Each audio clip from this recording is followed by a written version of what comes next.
Team India స్వదేశంలో Kiwis చేతిలో clean sweep అవడంతో బోర్డర్ గవాస్కర్ ట్రోఫీలో భారత జట్టు ప్రదర్శనపై సర్వత్రా అనుమానాలు ఏర్పడ్డాయి. అయితే వాటన్నిటినీ పటాపంచలు చేస్తూ బుమ్రా నాయకత్వంలోని యంగ్ ఇండియా జట్టు పెర్త్ మైదానంలో ఒక హిస్టారికల్ విజయం సాధించింది. ఈ మ్యాచ్లో బుమ్రా బంతితో విధ్వంసం సృష్టిస్తే young opener Yashasvi Jaiswal Aussies గడ్డపై బ్యాట్తో పరుగుల సునామీ సృష్టించాడు. ఇక ఈ మ్యాచ్ అనంతరం టీమిండియా ఆటగాళ్ల ప్రదర్శనపై ప్రశంసల వర్షం కురుస్తుంది. ఈ నేపథ్యంలోనే ఆసీస్ ఆల్రౌండర్ గ్లెన్ మ్యాక్స్వెల్ టీమిండియాలోని ఒక ఆటగాడిని ఆకాశానికెత్తేశాడు. సచిన్, విరాట్ కోహ్లీ కంటే పెద్ద స్టార్ అవుతాడని కితాబిచ్చాడు. మ్యాక్స్వెల్ ఇంతలా పొగిడింది ఎవరినో కాదు, భారత జట్టు యంగ్ ఓపెనర్ యశస్వి జైస్వాల్ని. మ్యాక్స్వెల్ మాట్లాడుతూ ఏమన్నాడంటే, ఆస్ట్రేలియాతో తొలిసారి భారత క్రికెటర్ యశస్వి జైస్వాల్ ఆడుతున్నాడు.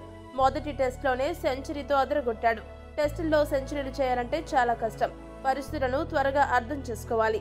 ప్రత్యర్థి బౌలింగ్ పై అంచనా ఉండాలి. ఇలాంటి లక్షణాలన్నీ యశస్వి జైస్వాల్ కు ఉన్నాయి. విదేశాల్లోని పిచ్లను కూడా అతడు తేలిగ్గా అర్థం చేసుకుని మైదానం నలువైపులా షాట్లు కొట్టిన తీరుకి నా సెల్యూట్. కఠినమైన పెర్త్ పిచ్ పై ఆస్ట్రేలియా బౌలర్లను అడ్డుకుని శతకం చేయడం మామూలు విషయం కాదు. యశస్విలో బలహీనతలను కనిపెట్టడం కూడా చాలా కష్టం. ఒత్తిడిలోనూ ప్రశాంతంగా బ్యాటింగ్ చేయగల టాలెంట్ జైస్వాల్ కి ఉంది. భవిష్యత్తులో అతడికి ఎన్నో రికార్డులు అధిగమించే సత్తా ఉందని, తప్పకుండా 40 శతకాలను బాధేస్తాడని వ్యాఖ్యానించాడు.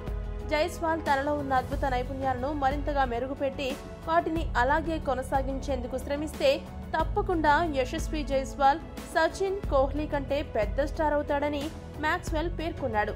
అయితే వచ్చే మ్యాచ్ల్లో అతన్ని ఆస్ట్రేలియా సమర్థవంతంగా అడ్డుకోలేకపోతే మాత్రం ఆసీస్కు ఇబ్బంది తప్పదని మ్యాక్స్వెల్ వెల్లడించాడు. ఈ వీడియో కనుక మీకు నచ్చినట్టయితే లైక్, షేర్, కామెంట్ చేయండి. మరిన్ని స్పోర్ట్స్ అప్డేట్స్ కోసం మా ఛానల్ను సబ్స్క్రైబ్ చేసుకోండి.